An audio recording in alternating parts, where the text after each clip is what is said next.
చూస్తున్నాం నైరుతి బంగాళాఖాతంలో అల్పపీడనం కొనసాగుతోంది. అల్పపీడనానికి అనుబంధంగా ఉపరితల ఆవర్తనం తోడవడంతో బలహీనపడే అవకాశం ఉన్నట్లుగా సమాచారం. అల్పపీడనం మరో 2 రోజుల్లో తమిళనాడుకు చేరుకునే అవకాశం ఉందని వాతావరణ శాఖ పేర్కొంది. అల్పపీడనం ప్రభావంతో కోస్తా జిల్లాలో కొన్ని ప్రాంతాల్లో మోస్తరు వర్షాల నుంచి భారీ వర్షాలు పడే అవకాశం ఉందని వాతావరణ శాఖ వెల్లడించింది. నెల్లూరు, ప్రకాశం, బాపట్ల జిల్లాల్లో భారీ వర్షాలు పడతాయని ఐఎండీ వెల్లడించింది. దక్షిణ కోస్తా తీరం వెంబడి గంటకు 35 నుంచి 45 కిలోమీటర్లు గరిష్టంగా, అలాగే 55 కిలోమీటర్ల వేగంతో కూడా గాలులు వీస్తాయని వాతావరణ శాఖ స్పష్టం చేసింది.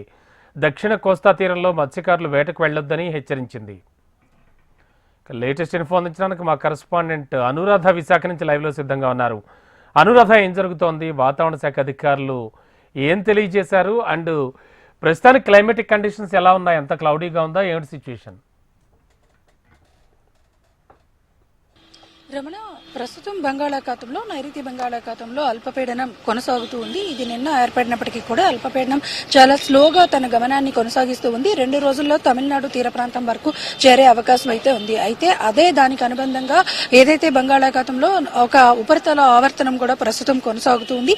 అయితే వీటి ప్రభావంతో దక్షిణ కోస్తా ఆంధ్ర మీద కొంత ఎక్కువ ఎఫెక్ట్ చూపించే అవకాశం ఉంది. అయితే అల్పపీడనం మాత్రం అల్పపీడనంగానే బలహీనపడుతుంది అని చెప్పి వాతావరణ శాఖ అంచనాలు వేస్తుంది. అంటే వాయుగుండంగా మారే అవకాశం లేదు. ఆ type of moisture sea conditions లో లేదు కాబట్టి అల్పపీడనంగానే బలహీనపడుతుంది. కాబట్టి ఓన్లీ దక్షిణ కోస్తా ఆంధ్ర జిల్లాల మీద మాత్రమే ఎక్కువ ప్రభావం ఉంటుంది.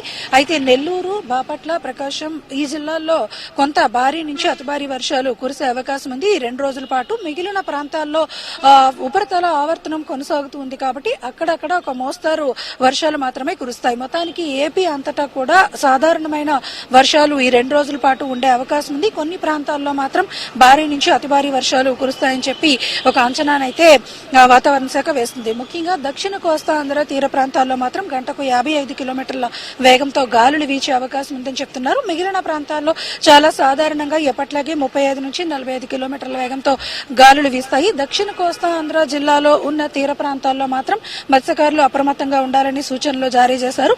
మిగిలిన అన్ని ప్రాంతాల్లోనూ కూడా వాతావరణం పొడిగానే, అంటే కాస్త నార్మల్ గానే ఉంటుంది అన్నది వాతావరణ శాఖ అంచనా. ముఖ్యంగా ఉపరితల ఆవర్తనం బంగాళాఖాతంలో కొనసాగుతున్నప్పటికీ కూడా దాని ప్రభావం ఎక్కువగా ల్యాండ్ మీద అయితే ఉండే అవకాశం ఉండదు.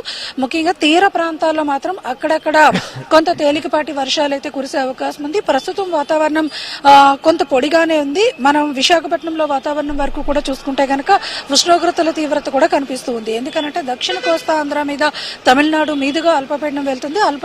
అల్పపీడనంగానే బలహీన పడిపోతుంది కాబట్టి వాతావరణం ఇటువైపు అంతా, ఉత్తరాంధ్ర వైపు అంతా కూడా పొడి వాతావరణం ఉంటుంది. దానివల్ల పగటిపూట ఎండలు ఎక్కువగా ఉంటాయి. సాయంత్రం పూట కొంత చలిగాలుల తీవ్రత అయితే మాత్రం ఉండే అవకాశం ఉందని వాతావరణ శాఖ అంచనాలు వేస్తుంది. ముఖ్యంగా శీతాకాలం స్టార్ట్ అయిపోయిన నేపథ్యంలో ఈ టైంలో, అంటే ఇది ఖచ్చితంగా సైక్లోన్స్ సీజన్ గా వెదర్ కండిషన్స్ ని చెప్తా ఉంటారు కాబట్టి అక్టోబర్ నుంచి జనవరి వరకు కూడా ఈ నెలలో ఏదైతే బంగాళాఖాతంలో అల్పపీడనాలు కేంద్రీకృతం అవుతాయో అవన్నీ కూడా ఎక్కువ శాతం ఈ టైప్, అంటే శీతాకాల వాతావరణంలో అవి బలహీనపడే అవకాశం ఉంటుంది. అలాగే ఈ అల్పపీడనం కూడా తమిళనాడు తీర ప్రాంతం వరకు 2 రోజుల్లో చేరుకున్నప్పటికీ కూడా చాలా స్లోగా దాని గమనం ఉంది కాబట్టి అక్కడ బలహీన పడిపోయే అవకాశం అయితే ఉంది. కాబట్టి పెద్దగా భారీ నుంచి అతి భారీ వర్షాలు ఏమీ కురిసే అవకాశం లేదు. కేవలం దక్షిణ కోస్తా ఆంధ్ర జిల్లాల మీద మాత్రమే భారీ వర్షాలు ఉంటాయి.